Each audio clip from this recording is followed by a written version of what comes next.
नमस्कार, आप देख रहे हैं न्यूज स्टूडियो उत्तराखंड और आपके साथ मैं हूं प्रदीप तरमुला। आज की खास खबरों की शुरुआत करेंगे, लेकिन उससे पहले एक नजर उत्तराखंड एक्सप्रेस पर।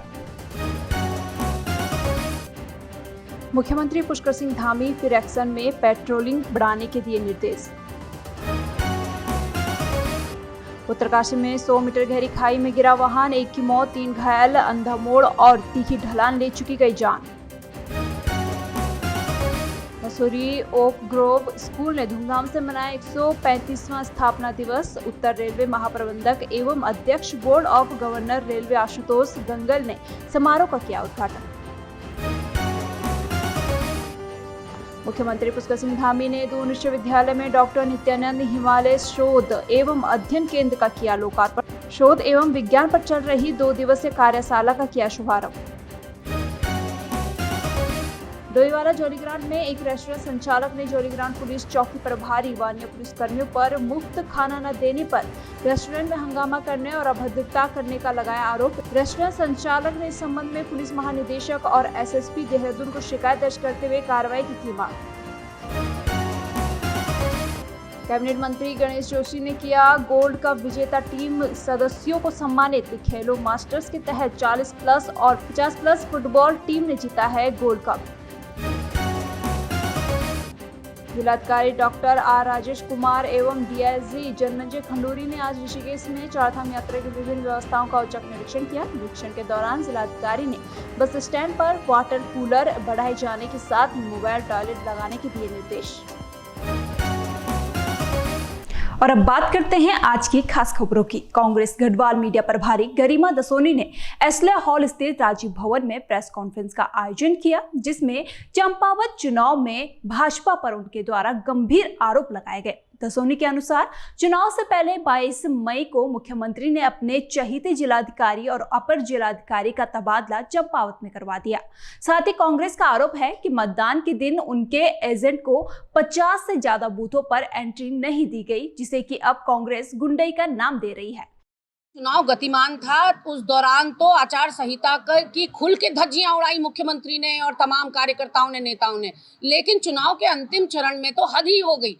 एक बार चुनाव समापन हो जाता है, प्रचार प्रसार थम जाता है, उसके बाद प्रत्याशी को क्या, पार्टियों को इजाजत नहीं होती सार्वजनिक रूप से प्रचार प्रसार की। लेकिन मुख्यमंत्री ने मोटरसाइकिल रैली करी पब्लिकली, तो क्या सिखलाई संविधान की और लोकतंत्र की देंगे वो? क्या बचा रह गया आप? सत्ता का नंगा नाच।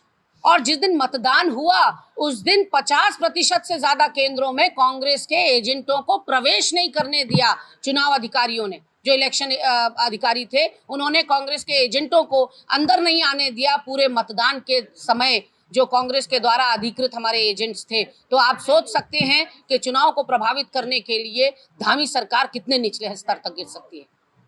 मसूरी में भाजपा महिला मोर्चा द्वारा गरीब कल्याण सम्मेलन मसूरी के राधा कृष्ण मंदिर के सभागार में आयोजित किया गया, जिसका शुभारंभ राष्ट्रीय महासचिव राज्यसभा सांसद दुष्यंत कुमार गौतम ने दीप प्रज्वलित करके किया है। इस मौके पर दुष्यंत कुमार गौतम ने मोदी सरकार के 8 साल को बेमिसाल बताते हुए कहा कि मोदी सरकार द्वारा देश को दुनिया के पहले स्थान पर खड़ा कर दिया है।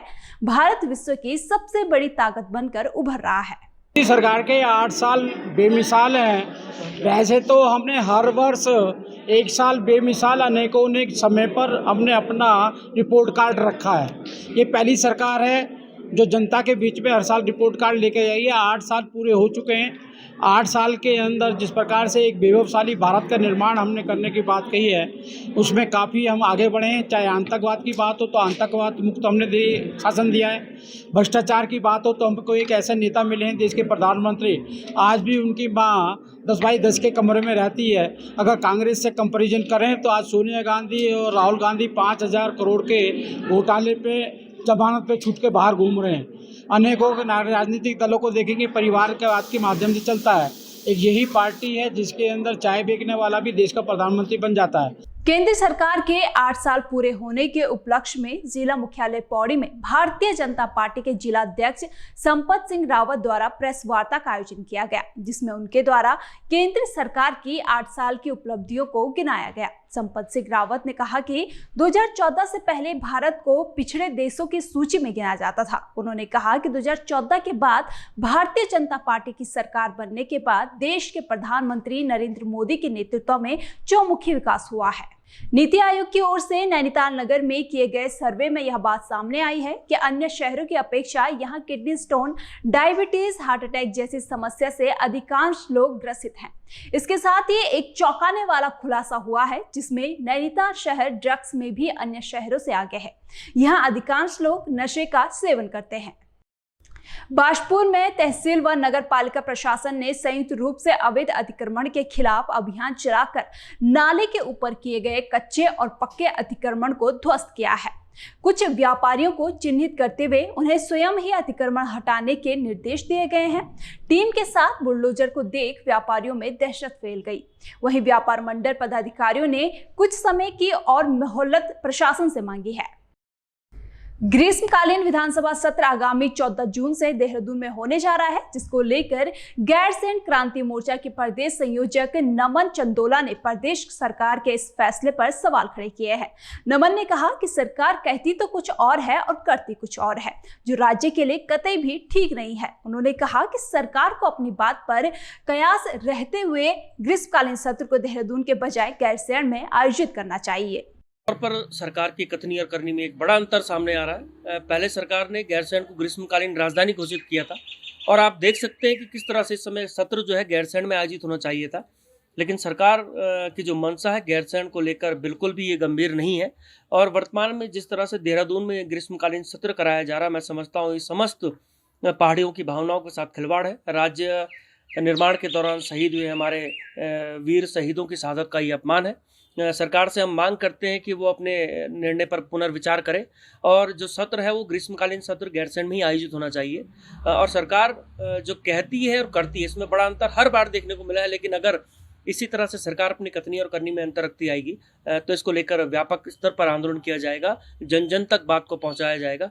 और हम सरकार से मांग करते हैं कि सत्र हर हाल में गैरसैंण में आयोजित होना चाहिए।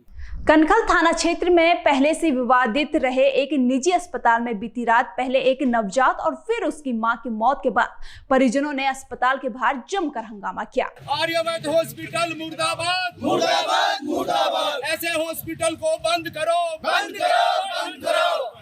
हंगामे की सूचना पर मौके पर पहुंची कनखल पुलिस ने गुस्साए परिजनों को शांत करवाया, लेकिन परिजन आरोपी अस्पताल प्रबंधन के खिलाफ कार्रवाई की मांग पर अड़े हुए हैं। लोगों के आक्रोश को देखते हुए अस्पताल में पुलिस को लगाया गया है। ऐसा हुआ था कि कल हमारे पेशेंट को थोड़ी प्रॉब्लम थी, हम उसे पेशेंट को लेकर जीडी गए। जीडी में जब गए, जीडी वालों ने रेफर कर दिया एम्स के लिए। हमने सोचा कि एम्स में न जाकर यहीं नज़दीक में वर्क हो जाए, लेकिन हम यहाँ लेकर आ गए। अगर इनके बस का काम नहीं था वो करना, डिलीवरी करनी नहीं थी तो इन्हें मना कर देना था। जब जीडी वाले इतने बड़े हॉस्पिटल वाले बैठे हुए फिर एम्स में रेफर कर रहे हैं, इन्होंने पैसा कमाने के लिए हमारे पेशेंट को भर्ती रखा। 8 बजे थोड़ी गैस्पिंग करती है, मतलब उसका सैचुरेशन फॉल हो रहा है। जब हम ब्लड ट्रांसफ्यूजन करते हैं या एफएफपी चढ़ाते हैं तो पेशेंट के लंग्स में इफेक्ट आता है, जिसको हम ट्राली कहते हैं, एक्यूट लंग इंजरी जिसको कहते हैं। और ब्लड लॉस तो उसे कंटिन्यूअस था। ड्रेन में उसका अराउंड आ गया था 300 से 350 ml जो उसका ड्रेन आउटपुट था। यूरिन आउटपुट उसका बिल्कुल निल था, यूरिन आ नहीं रहा था पेशेंट का। इसका मतलब किडनी शटडाउन हो चुकी है, पेशेंट का लिवर शटडाउन हो चुका है। पेशेंट को रेफर के लिए बोला, पेशेंट को तो जब वो आया था तभी मैंने बोला। रुड़की की सिविल लाइन कोतवाली क्षेत्र के बेल्डा गांव में चकबंदी के दौरान ग्रामीणों ने हंगामा किया। जब हमने उधर भेज ग्रामीणों में एक पक्ष का आरोप है कि चकबंदी विभाग द्वारा बस्ता 2 वर्ष पूर्व जमा कर दिया गया था, तो अब उन्हें चकबंदी करने का अधिकार नहीं है। केवल तहसील के कर्मचारी ही चकबंदी कर सकते हैं। वहीं सुरक्षा की दृष्टि से मौके पर पुलिस बल तैनात रहा। अधिकारी तहसील से आना चाहिए था और उन्हें आकर के जो गांव की चकबंदी थी उसे आकर के हमें सूचना देनी चाहिए थी और सूचना के साथ में चकबंदी करनी थी। उत्तराखंड सरकार द्वारा जारी किए जाने वाले बड़े टेंडरों को छोटा किए जाने की मांग को लेकर देहरादून ठेकेदार कल्याण समिति से जुड़े ठेकेदारों के एक प्रतिनिधि मंडल ने कैबिनेट मंत्री सतपाल महाराज से मुलाकात की और अपनी समस्या उनके समक्ष रखी। ठेकेदारों का कहना था कि सरकार को चाहिए कि बड़े टेंडरों को छोटा करे, जिससे कि छोटा ठेकेदार रोजगार पा सके और अपने परिवार का गुजर बसर कर सके। अब सारे हमारे जितने भी ठेकेदार हैं सब साथी हैं। आज माननीय मंत्री जी इनके पास पीडब्ल्यूडी विभाग है, हम पहले भी पूर्व में भी इनके पास पीडब्ल्यूडी विभाग था, तो हम सब लोग आए थे।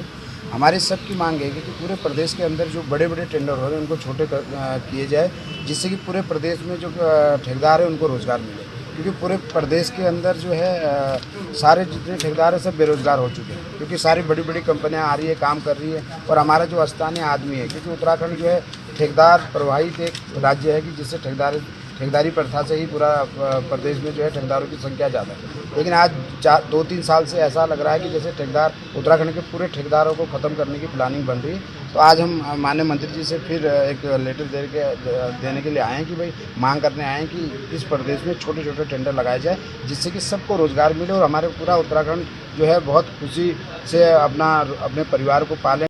रुड़की में चल रहे अवैध निर्माण कार्यों पर लगातार एचआरडीए कर्मचारियों की लापरवाही के चलते आज ज्वाइंट मजिस्ट्रेट ने स्वयं मोर्चा संभालते हुए शहर के 2 बड़े कॉम्प्लेक्स भवनों के निर्माण कार्य को कंपाउंडिंग के बावजूद के एवज में सील करते हुए संबंधित कर्मचारियों को तत्काल कार्रवाई अमल में लाने के निर्देश दिए हैं। इसके बाद अन्य भवन स्वामियों में हड़कंप मच गया है। लगा रखी है इन्होंने, आगे के फ्लोर्स भी ये लोग बना रहे हैं।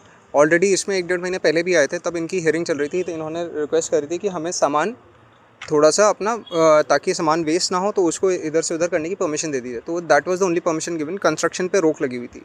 इनकी फ़ाइल भी उच्च अधिकारी द्वारा तलब कर रखी है पहले भी, फिर भी ये लोग धड़ल्ले से काम कर रहे हैं यहाँ। तो अभी इसको सील किया जा रहा है, दोबारा से हम सील के आदेश लगा रहे हैं और यहाँ एक नोटिस भी लगा रहे हैं। अगर किसी को भी इन्फॉर्मेशन मिलती है कि यहाँ काम चल रहा है तो एचआरडी को लोकल थाने को इन्फॉर्म करेंगे, लोकल थाने को आदेश चले जाएंगे, यहाँ कोई काम नहीं होगा। यदि काम होता है तो 188 आईपीसी और बाकी जितनी भी धाराएँ लगेंगी उसमें जो एक ऑफिशियल ऑर्डर को नहीं मानने वाली रहती हैं उसके खिलाफ, उन लोग के खिलाफ मुकदमा किया जाएगा। यातायात पुलिस द्वारा 13 मई से 27 मई तक मेडिफाइड साइलेंसर के खिलाफ अभियान चलाया गया था। इस अभियान के तहत देहरादून यातायात पुलिस द्वारा 461 वाहन चालकों के खिलाफ कार्रवाई की गई और 57 वाहन सीज किए गए।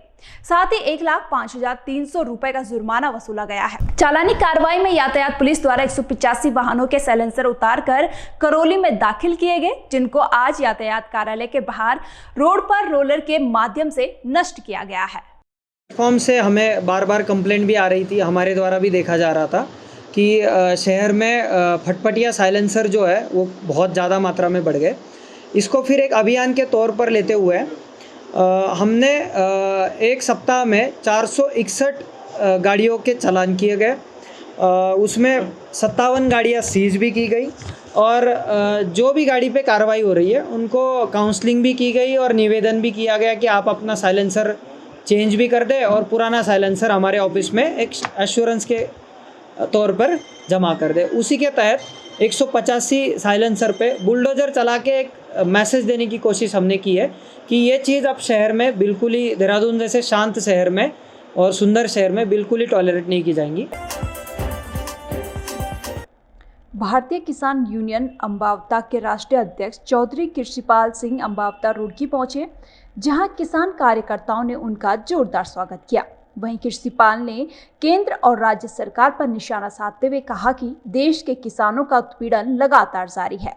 केंद्र और राज्य की सरकारों द्वारा लगातार किसान हितों की अनदेखी की जा रही है, जिसके चलते देश भर के अनेकों किसान आत्महत्या करने को मजबूर हो रहे हैं।